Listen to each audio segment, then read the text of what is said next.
আজ আমি আপনাদের জন্য রান্না করছি এক স্পেশাল একটা পদ, চিকেন কষা। ঘরোয়া স্বাদের এই মশলা মাখা চিকেনের ঝোল, যা আপনাদের সবার কিন্তু ভীষণ পছন্দ হবে। অনেক অতিথি বা পরিবারের বড় আয়োজনে এরকম পদ যদি করেন, তা কিন্তু হবে একদম পারফেক্ট।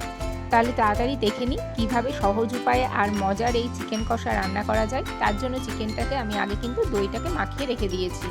এরপর পেঁয়াজের টুকরোগুলো কুচি কুচি করে কেটে নেব। কিছুটা পেঁয়াজ কিন্তু আমি কুচি করে কেটে নেব, আর কিছুটা পেঁয়াজ, রসুন আর টমেটো কিন্তু আমি একটা পেস্ট বানিয়ে নেব। তার জন্য পেঁয়াজ, রসুন আর টমেটোর টুকরোগুলো আমি একটা মিক্সার জারের মধ্যে অ্যাড করে নিয়েছি। আর আজ আমার কিন্তু অনেকজনের জন্যই রান্না হচ্ছে, আর অনেকজনের রান্নার জন্য রান্না মানে কিন্তু একটু বাড়তি যত্ন আর একটু কিন্তু বেশি ভালোবাসা। তার জন্য সকলের যেহেতু ভীষণ প্রিয় চিকেন কষা, তাই সবাই খেয়ে যাতে তৃপ্তি পায়, তার জন্য কিন্তু এই রকম উপায়ে তোমরা রান্না করতেই পারো। আর এই রান্নাটা দেখার জন্য পুরোটা কিন্তু রেসিপি তোমাদের দেখতেই হবে, তাই কেউ কিন্তু স্কিপ করে যেও না, পুরো ভিডিওটা দেখার কিন্তু অনুরোধ রইল। চিকেনে কিন্তু মশলার পেস্টটা কিন্তু বানিয়ে নিয়েছি, আর কড়াইতে তেল গরমও হয়ে গেছে, আর এইভাবে গোটা গরম মশলা আমি কিন্তু তেলে ফোড়ন দিয়ে দিয়েছি। তার সাথে দিয়েছি একটা তেজপাতা।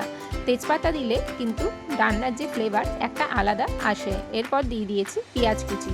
পেঁয়াজ কুচিগুলো বেশ লাল লাল করে কিন্তু আমি ভেজে নেব, কারণ পেঁয়াজগুলো লাল লাল করে ভেজে নিলে চিকেন কষাটা খেতে কিন্তু হয় অসাধারণ। দেখো প্রায় পুরোপুরি কিন্তু লাল লাল করে আমার ভাজা কিন্তু হয়ে গেছে। এরপরে আমি দিয়ে দেবো বাটা যে মিশ্রণটা, সেই বাটা মিশ্রণটা। তার মধ্যে রয়েছে আমার পেঁয়াজ, রসুন আর টমেটো।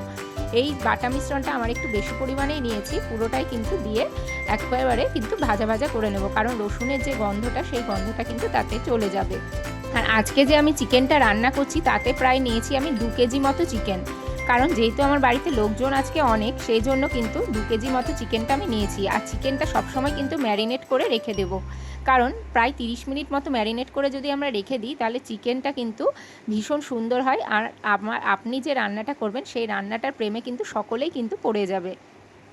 আমার মশলা কিন্তু ভাজা হয়ে গেছে। এরপরে আরও কিছু মশলা এর সাথে আমি অ্যাড করব। তার সাথে নিয়েছি আমি আদা বাটা, জিরে বাটা, অল্প ধনে গুঁড়ো, অল্প গরম মশলা গুঁড়ো, চেরা কাঁচা লঙ্কা, আর নিয়েছি পরিমাণ মতো লাল লঙ্কার গুঁড়ো। এটা নিয়েছি আমি একেবারে কিন্তু কালারের জন্য, কারণ কালারটা একটু যদি না দিই, তাহলে কিন্তু চিকেনটা একটু সাদা সাদা লাগবে। আর যেহেতু আজকে আমার চিকেনটা অনেকটাই হচ্ছে, সেই জন্য একটু কালার আমি অ্যাড করেছি। আপনারা চাইলে এটা স্কিপ করেও কিন্তু যেতে পারেন। মশলাটা কিন্তু একটু সময় নিয়েই আমাদেরকে কষতে হবে, কারণ যত বেশি মশলা আমরা কষাবো, ঠিক তত বেশি কিন্তু এর স্বাদ কিন্তু আসবে। দেখো তেল কিন্তু একেবারে কিন্তু বেরিয়ে গেছে।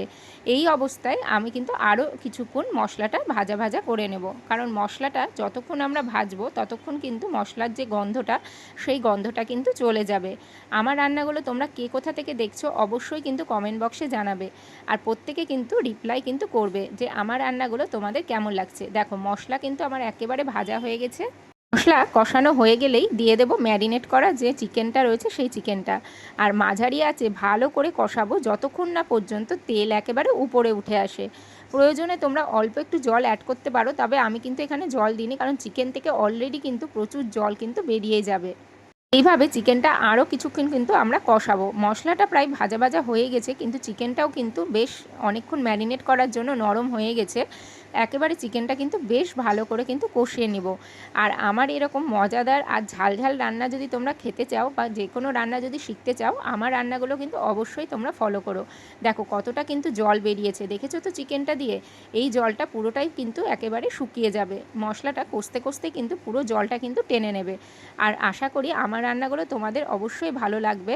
আর যদি ভালো লাগে, তাহলে অপরের মাঝখানে একটুখানি ছড়িয়ে দিও। এইভাবে দেখো মশলা দিয়ে কি চিকেনটা কিন্তু আমার প্রায় একেবারে কষানো কিন্তু হয়েই গেছে।